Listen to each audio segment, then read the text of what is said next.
Ejensiin mirkaneessa ga'umsa ogummaa Oromiyaa dhimma madaallii ga'umsa ogummaa irratti gamaggama raawwii hojii kurmaana lammaffaa geggeesse. Gamaggamicha irratti hoogganaa biiroo carraa hojii uumuu fi ogummaa Oromiyaa Injiinar Eebbaa Garbaa dabalatee hooggantoonni ejensichaa itti gaafatamtoonni waajjiraalee carraa hojii uumuu ogummaa godinaalee fi magaalotaa akkasumas diiniiwwan kolleejjii Baalaataa hundi bakka argamanitti geggeeffameera. Daarikteera olaanaa ejensii mirkaneessa ga'umsa ogummaa obbo Adam Kamaal Haazawaa taasisan keessatti ejensichi raawwii hojii madaallii ga'umsa ogummaa hundeeffama ejensicharraa kaasee haga dhuma bara 2015tti madaalamtoota miliyoona 2 ol ta'an madaale keessaa madaalamtoonni miliyoona 1 ol ta'an dhibbantaa 62 ga'oomanii akka jiran ibsanii jiru. Namni lakkoofsi namaa madaalame waggaa 5 hanga ejensii madaallii ogummaa gammaa baname keessatti yeroo ilaallu nama miliyoona 2 torba naannoo san namni ta'u madaalameera.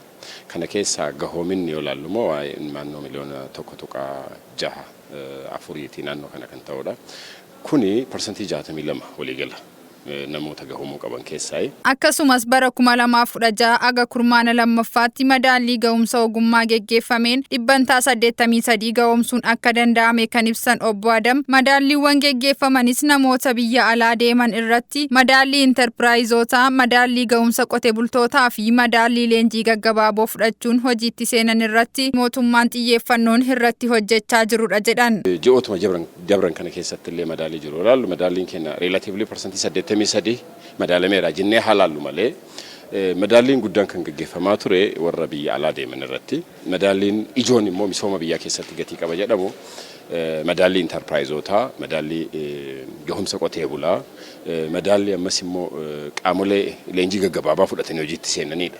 Akka mootummaatti kallattiin guddaan jiru intarpiraayiziin kamuu gurmaa'ee hojiitti galuu isaa dura leenji'ee ga'umsi isaa erga mirkanaa'ee booda hojiitti galuu kan qabu. Ciminoota jiran itti fufsiisna jechuun kanneen akka ragaa sobaa kennuu intarpiraayizootni fayyadamoo akka ta'an baay'inaan kan hin madaalamne ta'uu gabaasni sobaa jiraachuu deeggarsi leenjii gaggabaabaa kennuu dhabuu fi kan kana fakkaatan akka hanqinaatti kan mul'atan ta'uu ibsanii rakkoolee kanneen furuufis sirni leenjii fi sirni madaallii akka jijjiirame himaniiru. Sirni leenjii jijjiirameera waan ta'eef sirni madaallii illee jijjiirameera. Duraan namni leeviliidhaan madaalama leevilii 1 leevilii 2 leevilii 3 jedhee amma dafeera.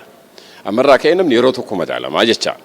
Kanarratti gahumsi inni gaafatu tuutni gahumsaa achi keessa jiran gurguddoodha waan ta'aniif madaaltota qopheessuun supervaayizaroota qopheessuun hojii guddaa hojjetaa jirrudha. Isarraa kaanee hawaasni Oromiyaa keessa jiru gama adda addaatiin bal'inaan akka madaalamuu danda'u carraa bal'aa kennuu qabnaadha. Hoogganaan biiroo carraa hojii uumuu fi ogummaa Oromiyaa Injiinar Eebbaa Garbaa kaayyoon marii kanaa inni ijoon raawwii hojii haga ammaatti qabnu ilaallee kallattii isa itti aanu kaa'uudha jechuun hojii dhabdoota hedduu qabnuuf qabeenya uumamaa jirutti qixa sirrii ta'een fayyadamnee gabaa jiru wal simsiisaa deemuun barbaachisaadha jedhu. Warri hojii barbaadan baay'ee qabna dargaggeessi dubartoonni akkasumas namni baratees lafa taa'u baay'eetu jira. Gama biraatiin qabeenya carraa hojii uumuu danda'u qabeenya uumamaa hedduu qabna. Humna namaa hojii barbaadu kanaaf gabaa guddaa fedhii hawaasa keenyaa immoo guddaadha. Dimaandiin jiru gabaa guddaatu jira. Walsimmiin jira. Kana malees qaala'insa jireenyaa akka addunyaatti ulfaataa ta'aa jiru kana furuuf uummata carraa hojii barbaadaniif fedhii uummata bira jiru wal unachiisuun hooggansi sadarkaan jiru raawwii hojii amma jiru qofatti quufee osoo hin teenye bal'inaa fi qulqullinaan lammiiwwan hojiitti akka galaniif deeggarsa sarraa eegamu gochuu qabaa jedhan.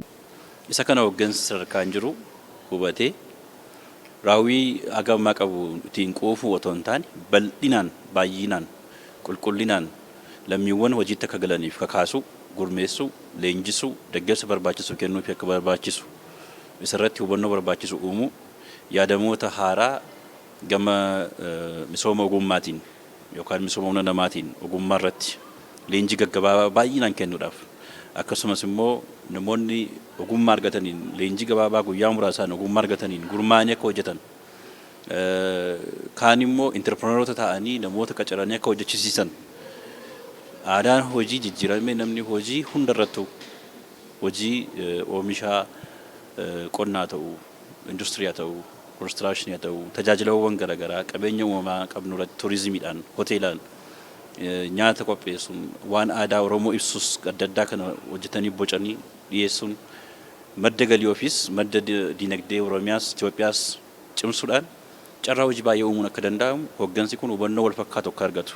Aadaa hojii jijjiiruuf mootummaan liqii karaalee baankii mijeesseen dhaabbilee miti mootummaa akkasumas maayikiroo faayinaansii jiranitti fayyadamuun hojjechuu qabna kan jedhan Injiinar Eebbaan nutis akka biirootti lammiilee kutannoo hojii qabaniif deeggarsa gochuuf cinaa jirraa jedhan. Yaadni haaraan intarprenerummaa ta'uu an hojjedhee of jijjiiree lammiiwwan biraafillee carraa hojii banuu danda'a jedhu kutannoon akkasii immoo lammiiwwan keenya irraa eegama isa kana gochuuf biiroon keenya cimee kan hojjetu ta'a jechuudha. Qooda fudhattoonni gamaggama irratti hirmaatan tokko tokko gamaggamichi ciminoota keenya daran kan itti fufsiisnu nu taasisee jira jechuun kanneen akka hanqinaatti mul'atan irratti immoo qindoominaan kan hojjennuu fi gama leenjiiwwaniitiin ga'oomsuu irratti akka hojjennu nu taasiseetii jira jechuun yaada isaanii kennan. Ciminaalee jiran akkasumas ammootu ciminaalee jiran daran cimsinee itti deemuudhaaf akkasumas ammootu hanqinaalee gama ejensiitiinis haa ta'u gama biiroo carraa hojiitiin hojii waliin hojjennu keessatti mul'atan maqsuudhaa fi galtee guddaa nu ta'a gamaggamni waltajjiin gamaggamaa kun kan jedhu yaada qaba. Hojiiwwan immoo akka hanqinaatti ka'an immoo keessumaayyuu dhimmoota leenjii gaggabaaboo wajjinii wal qabatanii himaaxaa wajjinii wal qabatanii dhimmoonni jiran immoo hanqinoota iddoo sanarratti jiran kallattii gara fuulduraatti ciminaan kan irratti hojjetamanii fi kallattii gara fuulduraa keessatti illee kan ifoomu ta'uusaa.